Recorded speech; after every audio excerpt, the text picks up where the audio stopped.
Welcome to another episode of Cross-Checking. We are in the angsty middle school My Chemical Romance season of the year, Lent, and we're also going to talk about middle schoolers today. What a time to be alive.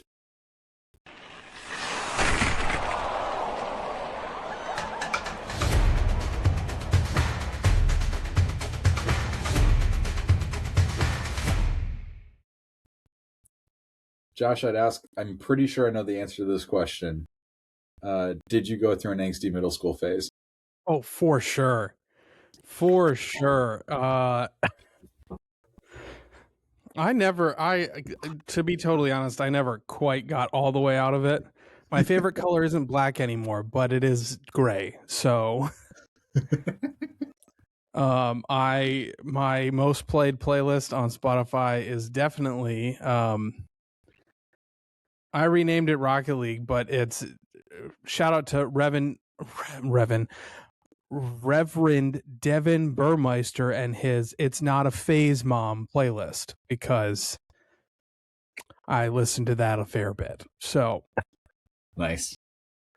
how about you, Ben? You were definitely an angsty middle schooler. Oh, heck yeah. Yeah. My equivalent to that is called Chill Tunes, and it's anything but chill. Hey, yeah, I get it. So good time had by all. Yeah, the reason we're talking about this today is that we are continuing on with our series on discipleship and looking at the different kind of developmental stages of discipleship, both in terms of like how you grow as a disciple and the things that you might be doing at different ages, because different people, different ages are going to learn at different rates and all those sorts of things. So last time we were together, Josh and I talked about how people develop in their early years and how we can take advantage of that to help grow younger kids as disciples. And today we're going to continue up the age bracket quite a bit, honestly. We're going to go all the way from like late elementary through high school. And you might be thinking to yourself, man, there's a lot that goes on there. And you're right. The thing is, like, the kinds of things that you're doing to help develop disciples at those ages, largely the same, just looks a little different the older that they get. Yeah, and the reason for that is because despite the fact that that is an age, like that's an age range of so much transition, there are strategies that are effective for each part of those transitions because of some of the underlying realities. And we'll get to that. But first, we should probably say, welcome to Cross-Checking. Yeah, that is the podcast you have stumbled. If you're coming back, welcome back. If this is your first time, welcome to Cross-Checking. I'm one of your hosts, Josh Laborious. I'm a pastor out in Texas, down by Houston, southeast, little town called Friendswood. And my co-host, who, if you're watching the video, you can't see, is Ben Olschlager, who's a pastor up in Lake Orion, Michigan, where I'm betting it's way colder than it is here today. Probably. I don't know if people are going to believe this. Believe it or not, Ben and I both worked in IT at the seminary. Mm-hmm. And yet technology still rebels against us as well. So if you struggle with technology, you're not alone. Although we are probably admittedly better equipped for that particular fight. So maybe. Unless it's an Apple product, then I got nothing for you. Before we dive into our topic for the day, we need to take our 30-second hockey moment here and just bask in the glory that was that U.S. gold medal. USA. Somebody play Freebird, or if you're in your car, just pause this episode for the 7 minutes it's going to take you to play through Freebird. Listen to it. Picture Jack Hughes beating Jordan Binnington through the 5-hole, which is just so great. Beating Canada for the gold medal is stellar. Or Hellebuck and that incredible paddle save. That was just like hanging in the Louvre, man. Oh, beautiful. Matt Boldy's first period goal, also just a thing of beauty. Like, Oh yeah, you're wild represented there. yeah. Oh, and that picture of Jack Hughes at the end with the U.S. flag draped around his shoulders, missing a tooth, bloody smile. Oh, loved it. Loved every second of it. Oh, All and right. then the follow up with Johnny Gaudreau or Oh, his yeah. kids. That Yeah. good stuff all around. For those of you who don't know that story, Johnny was a player in the NHL. He played for the Columbus Blue Jackets. Rising And I think star about a in the year and a league. half ago, he and his brother were riding bikes home from their sister's rehearsal dinner and were struck and killed by a drunk driver. Both of them have young kids and wives that they were leaving behind. And the U.S. team invited both of their families and the Gaudreau boys' parents out to Milan for the gold medal game. I think both the semifinal and the gold medal game, and took their gold medal picture with Johnny's boys on the ice, because he would have definitely been on that team Yeah. if he was healthy. So, pretty cool moment, I thought, and classy moment before before they started drinking. Yeah. Yeah. They're hockey players after all. Come on now. They are. They are. We're not gonna overlook the drinking. That did happen, but they did Which show some just class and first. a We'll give them reminder, props for because I that. think this is one of the things we forget a lot. Debauchery is a sin. Yes. Drinking is fine. Drinking until you're drunk is not. Yes. Yes. Agreed. So Agreed. the more you know. Ding. Yeah. You could say, is Josh going to put in like a graphic or a sound effect to match that? No, he's not. That was all you got. One of these days, if I'm bored, I might put together a soundboard for us at some point with all sorts of ridiculous sound effects. We're not yet though. We might lose some people if we go too far. Nah. if they've stuck with us this far, I think we're probably safe. Yeah, So, if you've stuck with anyway, us this far, we're proud of you. Yeah, good on you. So back to discipleship, Which is the theme for the season. You're all caught up now. Yep. So again, we're looking at like that late elementary age through high school age, and what we can do to help with discipleship. And I love. There was a study done, I think about a decade and a half ago. I believe it was done by Willow Creek, the big megachurch in Chicago. And they were looking at what kind of factors help a child develop into a disciple and remain in the faith after they've left their parents' house. And there were 5 things on their list. Josh, I bet you could guess 4 of them with ease, and a 5th would not be a surprise. So I'm going to put you on the spot here and make you guess.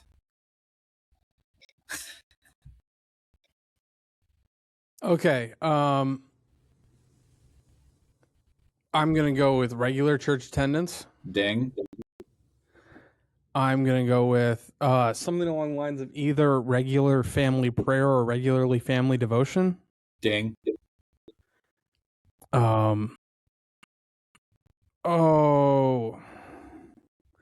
Something to do with a social component. So like parents are involved in a small group or Sunday school or like something along those lines. Maybe. This is the one that I thought you would struggle with. We'll get back to this one. Okay.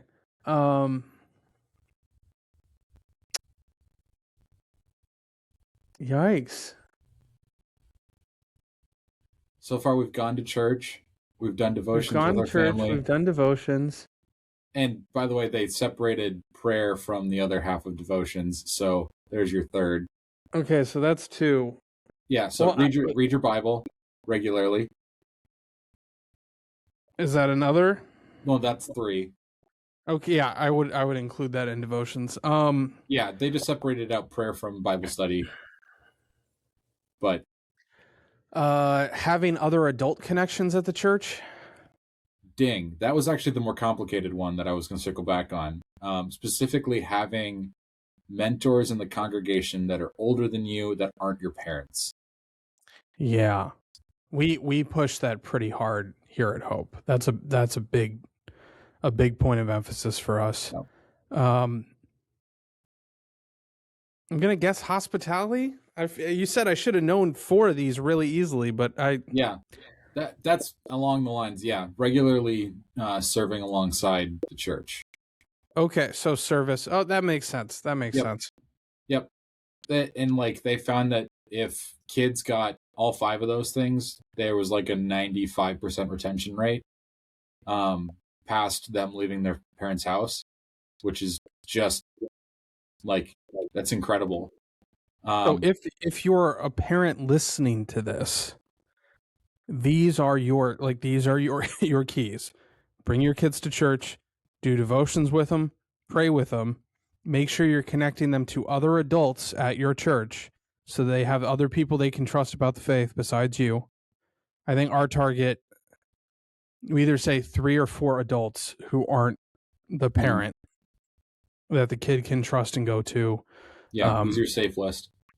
And then take them to serve. And I'm guessing the undercurrent of the service thing, especially as they get older, is you're demonstrating that the faith isn't just a head thing. It's like you're following through. Yep. Yeah. Yep. So if you're a parent and you're worried about the faith of your kid as they grow up, like these are the things, these are the steps to take. Yeah. It just, I don't know if you've read this study, but I have to imagine because it's made the rounds. Lutheran Hour Ministry did a study a while back on related, but not exactly the same thing, on spiritually vibrant households. And it was a lot of the same stuff. And the 2 things that really stand out is families that have spiritual conversations. So those devotions, those prayers. And then the other really big thing for them was spiritually vibrant households are hospitable. They found that they were regularly having people not part of the family invited into the home. And I suspect an underlying part of that is you're building those intergenerational relationships. Yeah. The other kind of cool part about that, you lose one of those factors, you do lose quite a bit of the likelihood that the kid will stay in the church. But even I think with 3 of those as like dead on consistent, you still had an over 50% retention rate. So like there's a lot of, to me, there's like a, okay, these are really strong things that we need to shoot for, but there's also some grace there of like, if you've got a teenage kid and you haven't enforced these things to this point, like if you start working on them now, there's still a good chance that you'll be able to make a good impression on your kid and help them develop their faith to the point where this is something that they want to do for them and not just for you. Yeah. Because, even partial consistency with these things is still better than nothing. Right. Some is better than nothing, and late is better than never. Yes, agreed. The reason that one of the silly things that I found when I heard about this study for the first time was the reason that this isn't a bigger deal. Like with a thing like I can't remember if it was like a 90 or 95% retention rate. When you For those of you who aren't familiar with research, that's a wild number. That is a wild number. When you've got a retention rate that high, you wonder why that kind of information doesn't hit the mainstream. And the best answer that the best guess that I've heard is that you can't programatize it. Like, there was no way to like sell a book or make money on this, so it kind of got buried. Not necessarily intentionally, just right. It's just there was no one who was actively pushing it. Yeah.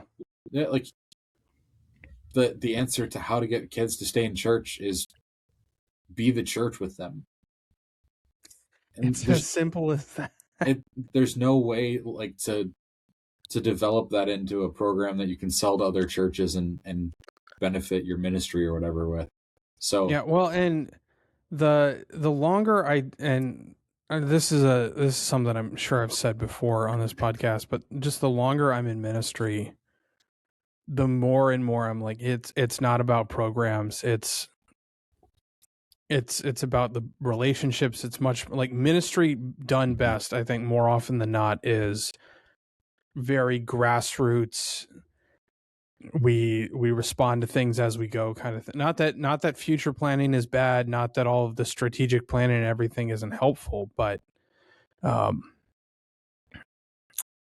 you just you can't programatize everything. If everything's a program, we're not there. People are going to slip through the cracks. yeah. So, And like programs can be tools, but they are not answers. yes, and I believe we've done an episode like there are no silver bullets. So Yeah. Like sending your kid to, I mean, this kind of gets into the conversations we were meaning to have today around developing kids. Like, the biggest thing that we as a church can do to develop our kids as disciples is do it often. Like, as a parent, sending my kid, well, especially because it's my kid and they're going to have to learn from me regardless of when that happens, but like sending my kid to first communion class and then confirmation is not going to set them up for good when it comes to faith. yeah. Okay, Those are great tools. They are great tools. So just to kind of organize us a little bit. So fourth and fifth, like later elementary school, you're focusing on those things. Family devotions, family prayer, being in worship. And you can really start at that point to connect to other adults. So those are some of your focuses right there. Middle school is, I think, oftentimes dominated by confirmation. So I think it's worth having that conversation. And I don't know about you, Ben. So and it's not specifically at Hope necessarily, although I'm sure there's some of it here at Hope. This is something I've seen at every church I've been to, whether it's as a pastor or as an attendee or whatever. There are folks for whom confirmation is the be all end all. Mm-hmm. You will not see them very often, but then confirmation comes, their kid does confirmation, they check the box, and I phrase it that way because that is the attitude, and then you don't see them again. And they think, well, I did my job, I got them confirmed. It's like, no, like, if the goal is discipleship, if the goal is persistent faith that lasts the rest of their life, checking the confirmation box is not enough.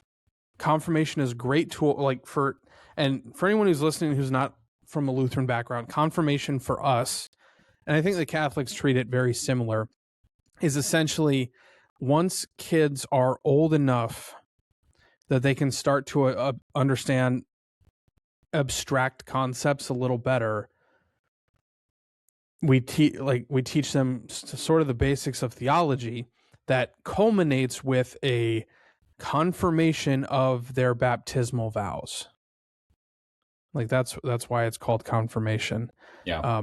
And it's a valuable step. It's an important step. It's like, we've given you a lot of Bible stories, but here it's your first kind of theological grounding as you grow up.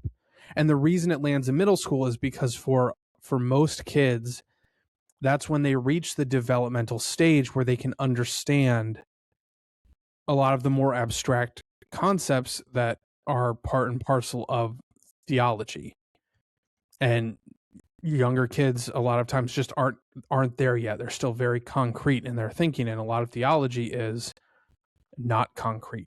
So confirmation is great, but if you're going at it with the attitude of, I'm going to check this box and then I'm good, I have fulfilled my parental obligation to foster faith, frankly, you're not. Confirmation is important, but if that is it, it's not enough. 2 years, 3 years of theological instruction, especially in a classroom setting,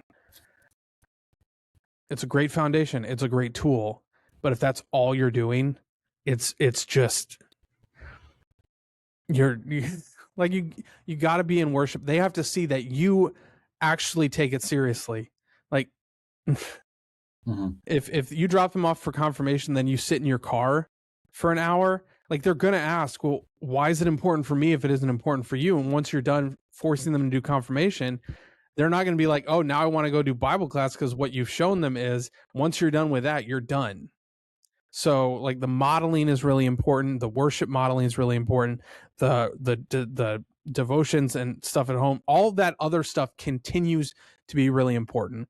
And middle school is starting to be the time where it's maybe most important to have those other adult relationships, because they're going to start to come across things in their lives at school that they maybe don't want to talk to their parents about, but they need someone in their life to go to talk about it with. And it's really important that at that point they have people they trust that are going to give them a faithful Christian perspective on whatever they're dealing with. Okay, so this is, make sure your kid feels comfortable approaching the pastor and or the youth director and or some of the confirmation volunteers or other adults at the church. Like, this is when it starts to be really, really important, because this is when they start to grapple with a lot of those harder questions. And it's also a time in life where they might not be as comfortable going to their parents. So, sorry I got on a little bit of a soapbox there, but like confirmation's great. Don't get me, love confirmation. Teaching confirmation here is one of my, like, I love doing it. But if your attitude is that's it, that's all you need, and you treat the confirmation rite as graduation, and we don't have to do this church stuff anymore, you missed the point. You missed it, and you need to do better. Yeah. Josh, have you seen the new confirmation curriculum that CPH put out a couple of years ago? Yes, I actually have it on my shelf. The journal one? Maybe. That's probably not what you're looking at. Is it the one we got for free when we graduated seminary? This? No, not that one. Oh, so not this one. So, I have my copy floating around somewhere near me, but not of that one, or not of the journal one. But a friend of mine here in Michigan let me know that in the last couple of years, CPH published a journal-based confirmation curriculum where parents do the heavy lifting of confirmation. And then the pastor just kind of checks in with kids monthly, bi-monthly, whatever the need is at that point, to make sure that things are going well. And the point is it guided by truth? Possibly. Enduring Faith Confirmation Journal is the subtitle. Yeah, I think that's the one. You guys might live on the air be seeing me purchase resources for our confirmation classes, because we've been trying to incorporate a journaling piece anyway, continue, sorry. So the way that I understand it to work, and the way that a friend of mine in the area, another pastor in the area, uses it, is it shifts the conversations of confirmation back to the home. And it forces the conversations to be between parents and kids, and they're going to wrestle with those difficult subjects together. And then at the end of, a month or whatever, whenever you get together again, when all of you have a question, you have a space to bring that up and get, pastor's input or whatever the case may be on that. I do kind of pieces of that with my confirmation students. Every week, they have to talk their homework through with their parents and have it signed off on, in order for it to count. Because I want them to be having these conversations about what they're learning with their family, and use that as an opportunity to kind of engage in things that they might not otherwise normally do. So This is awesome. I'm I'm ordering a copy right now to see how I can. That's so cool. you're welcome. This is the kind of thing that happens.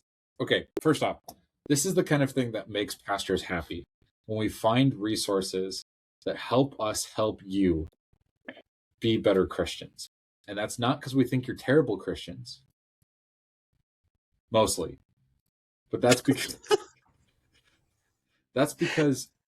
No offense to anyone in Ben's congregation, he was definitely picturing someone when he said that. and then I said it, and Josh immediately pictured someone too. I don't know who he's picturing, but he is picturing someone. But we just love when we find resources that make us not have to reinvent the wheel to help you grow in your faith or to help your family grow in your faith. Like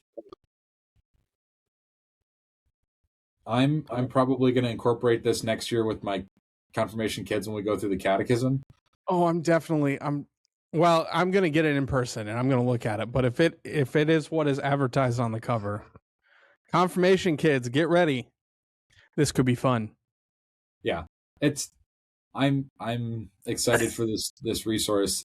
Josh is really excited for this resource because again, the point is not the program, the tool, the resource. The point is to get you into healthy discipleship habits, like having devotional time, having prayer time, having good conversations around the faith. We can say this as much as we want until our cheeks turn blue from effort. These are the things that need to happen if we want to see our kids not only grow in the faith but endure in the faith. And that should be the goal. Yeah, that should be the goal. I'm not going to hop on another soapbox. I'm not going to do it. I'm not going to do it. I'm not going to do it.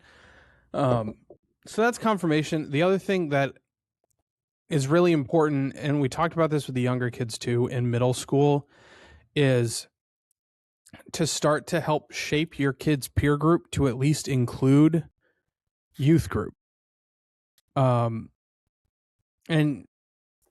Ben might have a different take on this than I do, and that's fine. So when I was a kid, my main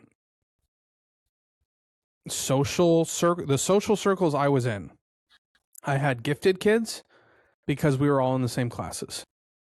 I had tennis kids because I played on the tennis team.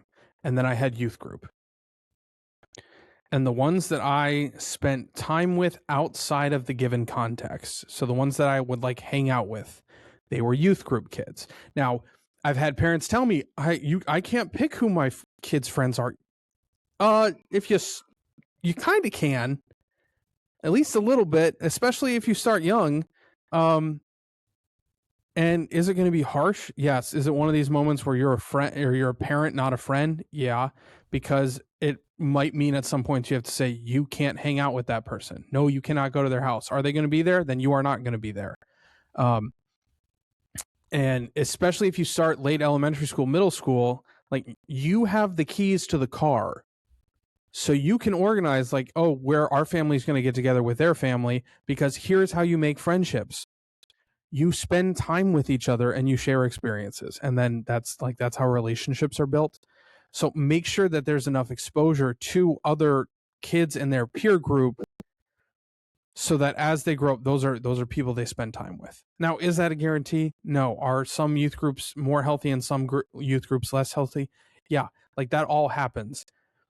But as formative as parents are, as formative as other adults are, as formative as hopefully your pastors and your youth ministers are, peers are an incredibly formative piece for character, for growth. So as a parent, you strive to do your best to make sure those peers are faithful influences. And so get them to youth group.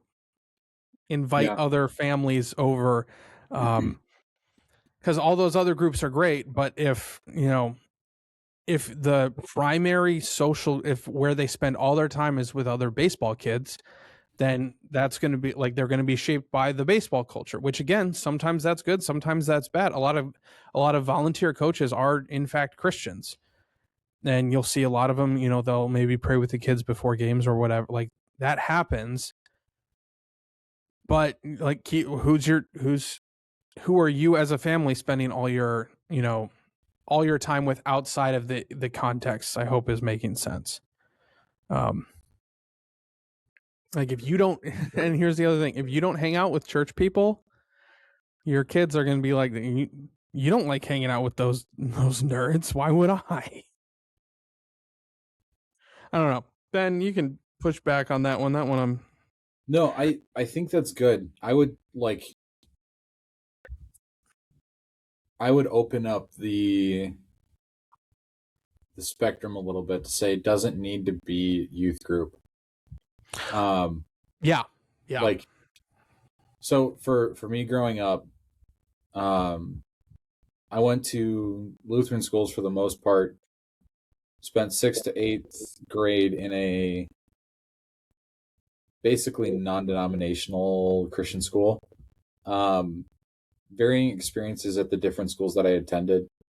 By and large, especially my experience with Lutheran schools was that they formed me to be the person that I am today, especially in my faith. I will 100% credit the atmosphere of my Lutheran high school with making my faith far more relevant to me, and especially pushing me towards ministry. I don't think if I'd gone to a public school, I don't think I'd be a pastor. Just the reality of where things are at. But like, that was where I found that Christian community. My home church it started with a pretty strong youth group, and then we had some pretty significant turnover in like the youth leadership, or like the adult leadership of the youth programs. So that fell apart. But I definitely still found the community I needed, just happened to be through my Lutheran school instead. And like, if you don't have either of those things, if you don't have a Christian school that you're sending your kids to, if your church doesn't have a strong youth group, because you might just be at a smaller church, like, we don't really have a youth group here. That's one of the things that I'd love to see started, but it's just not a reality at this point. The thing that you can still do is make friends with the other families in your church that are in a similar stage of life, and just hang out.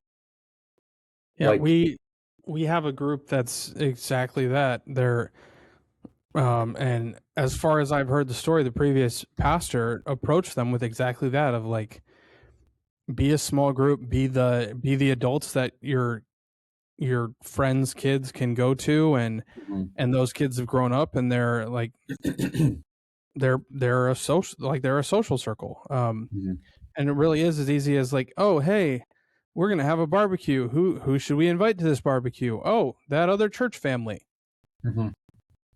I mean, you can create and your kids might not end up being best friends, but here's the thing: if every 3-day weekend you guys are hanging out for barbecue, like that, they're either going to hate each other or they're going to become friends. And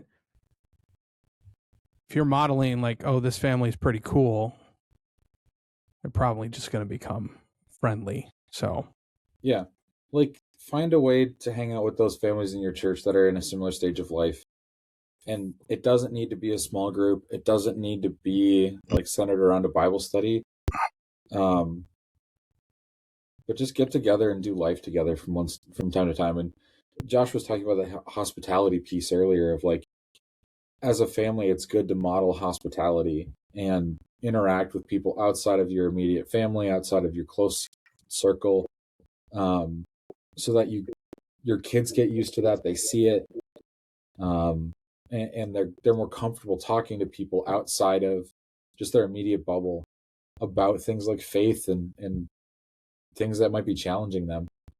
And like, if you just happen to if you're one of the handful of families in your church with a kid in like high school age, and you start hanging out with one of the other families with kids that are high school age, your kids are, like Josh said, they're either going to learn to tolerate each other or hate each other. More often than not, they're going to tolerate each other and like maybe even become friends. Yeah. But yeah, again, don't like think it has to be a specific silver bullet. Just find that community in whatever form you can. And Yeah. Well, and also model like people. I think the reason sometimes people ignore this piece is because it puts the responsibility on us, on parents. But like your kids are watching you. Mhm. And the whole, like, you can say, do what I say, not what I do. That's not how it works. Mhm. Like you ask an educator, you ask a counselor, you ask developmental psychologists, most of what kids learn, especially behaviorally, is what they see modeled. So if you're wanting them to do devotions, you should probably be doing devotions. Yeah. If you want them to pray, you should be praying. If you want them to go to church, you need to go to church. And it's really important how you talk about it. If every time you go to church, you're talking about like it's a huge burden, they're going to see it as a burden. But if you're excited to go to church and you get there early because you want to check in with your friends, they're going to see that and they're going to be like, oh, this is a place that is good to go. Like, this is a place we're excited to go to. And that includes the social piece. If you try to spend as little time with other church people as you can, that's what they're seeing. Is, oh, these are people we go to church with, but these are not people that we spend time with outside of church. Mhm. Like, the educational buzzword phrase that gets used for this is, it is caught, not taught. Mhm. It's, now what you say to kids and what you teach them is important, but probably more important is what you show kids, what you model to them. And it's something when I would teach back in undergrad, I would teach summer enhancement. It was just a summer program for the local school board, and I could tell you what the kids' parents were like. After I spent 2 weeks with the kid, I could tell you what the parents were like. And you say, that's not fair. I'm like, yeah, it is fair, because here's the thing. I was right. So I think I did it for 4 years. So I had, over the 4 years, I probably ended up having somewhere around 200 students, which isn't a huge sample size, but it's a fairly, of 200 students, there was one whose parents surprised me. There was one. And it's because, so I taught computer programming, and the kid took to it like a fish to water, like kind of a very classic nerd. That's not a negative thing. I live my life as a classic nerd. Loved computer programming. Like, all of his shirts were video game related. His parents came in and they were both CrossFitters, and they were wearing all their CrossFit like branded stuff, and they were like gym lunks. That was the only time that I met someone's parents, and I was like, that was not what I was expecting. And I was talking with, this is years ago, I talked to a principal friend of mine, he's been a principal for a very long time. He has seen a lot more than 200 kids. And he says, 95, like, if the parents are good people, 95% of the time, the kids are going to be pretty good people. There are exceptions, right? There are always exceptions of kids who just go off the rails, and it's not on the fault of the parents. It does happen. And then he said, on the other side, if the parents are just the worst, about 85-90% of the time, the kids are the worst. Now, you'll notice those percentages aren't the same because kids more often will rise above and kind of overcome their situation than they will fall beneath it. That does kids tend to rise above more than they fall, but you got to model it. If you want your kid to be a lifelong disciple, you have to model being a lifelong disciple. And that doesn't just mean one thing. That means holistically, you're doing devotions, you're praying, you're serving, you're going to church, you care about your community, your church community. Like Ben said earlier, be the church. If you want your kids to be in church, be the church with your kids. Yep. Yep. One kind of final note on the, like, your kids will take after you.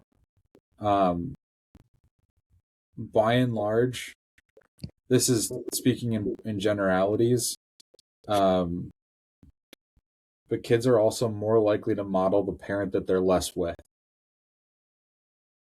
So in households where kid spends 90% of time with, like, if it's a stay-at-home mom, the kind of prototypical example, kids will more likely model themselves after their dads, because mom is the nurturing parent, dad is the role model. That tends to just be how things go. In households where both parents are working, it kind of just depends on which parent the kid is spending less time with. So, like, I don't really know how that's going to shake out for my wife Krista and I, because we're both working close-ish to full-time, and our week is spread out where, like, there will be days where I have our daughter Rosie at home, and there are days where Krista will have our daughter at home. So it could be kind of a coin flip there, but just because you spend less time with the kid doesn't mean that your kid isn't watching you. Yeah. And I think that's especially... It might be fair to say that, like, the interactions are more concentrated. Yeah. So the things you do matter more, not matter more because there's less of them. Mm-hmm. Yeah. The psychology. So it's like if you take a test and there are 100 questions and you get one wrong, it's not a big deal. If you take a test and there are 10 questions and you miss one, it's a much bigger deal, just because there are less other opportunities to right the ship. Yeah. I suspect is part of it. I haven't read those studies. That's fascinating to me. Possibly part of it. I think a big part of the psychology behind it is, as, like, especially in the really early developmental years, as a kid, you spend a lot of time with one parent, or the other, but usually with one parent. And then you learn how to relate with that person by watching the person who relates with that person the most. So, like, Josh and your family, your boys are spending a lot of time with Chris, but then they're watching you relate to Chris. And so they're learning how to do relationships from you as they learn how to relate to their mom. Fascinating. Right? Well, so they're learning a lot from your wife, from Chris, which is good because Chris is a cool lady. I'm a big fan. They're also learning how to relate to their mom from you. Good stuff to think about. Yeah. Lots and to chew for on all there. of you listening, now you know why I push parents so much. Yeah. Especially dads. But that's just, As dudes, we feel obliged. Like, we don't know what it's like to be a mom, so it's harder for us to push moms. At this point, we're both now dads. We know at least a little bit. Yeah. Might still be a mustard seed worth, but we're getting there. Enough to push you. All right, Ben. Empty netters, what do you got? Play Freebird. Excellent. No notes. Oh man. I wonder if I just say like, Siri, play Freebird. How many How many people did we people's just phones lose? just started playing Freebird? Yeah. I don't know. I'm sure we'll get some comments to that effect. uh, my empty netter is going to be model the kind of Christian you want your kid to grow up to be. Yeah. Yeah. That would have been my actual empty netter. But no, you went with play Freebird.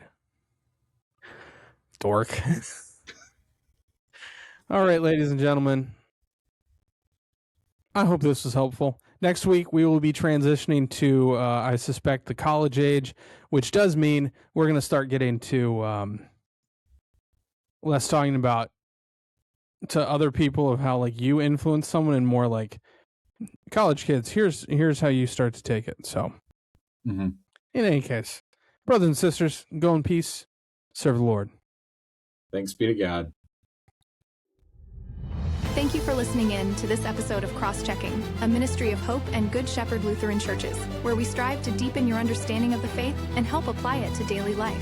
If this podcast is helpful to you, rate the podcast, subscribe to us on your favorite platform, and share it with others who might also gain something from it.